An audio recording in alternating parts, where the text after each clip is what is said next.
Hello guys, मैं हूं दिनेश। आपको स्वागत करता हूं my YouTube channel dynamic techno में। दोस्तों आज की इस वीडियो पर मैं आपको बताऊंगा दोस्तों क्या होता है कि जब कभी भी किसी एप्लीकेशन को यहाँ पे किसी थर्ड पार्टी से आप डाउनलोड करते हैं, डाउनलोड करके अपने मोबाइल पर इंस्टॉल करना चाहते हैं, तो दोस्तों आपको एक दिक्कत बहुत सारा यहाँ पे होता है, जो एप्लीकेशन को इंस्टॉल नहीं कर पाते हैं। जो एरर होता है ऐसा कुछ लिखा हुआ आता है यहाँ पे, there was a problem parsing the package, ऐसा कुछ लिखा हुआ आने के बाद जो एप्लीकेशन को आप इंस्टॉल कर नहीं सकते हैं, बहुत सारा दिक्कत होता है।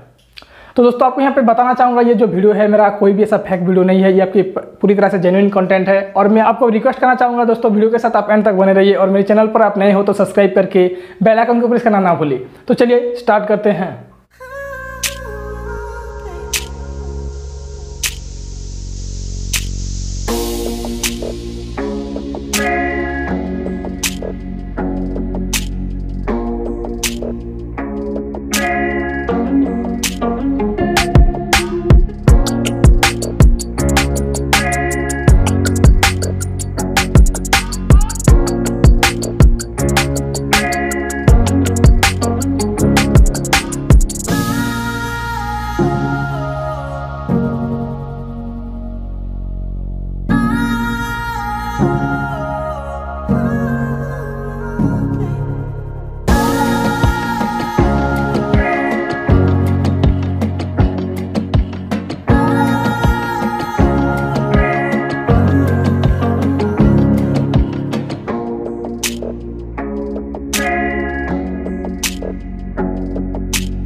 तो गाइस उम्मीद करता हूँ ये वीडियो आपको अच्छा लगा होगा, वैल्यूएबल लगा है तो लाइक कमेंट शेयर कीजिए और सब्सक्राइब करके बेल आइकन को प्रेस करना ना भूले। तो मिलता हूँ मेरे नेक्स्ट वीडियो पे, तब तक के लिए अलविदा। वीडियो पूरी देखने के लिए आपको बहुत बहुत शुक्रिया। Have a good day, see you soon.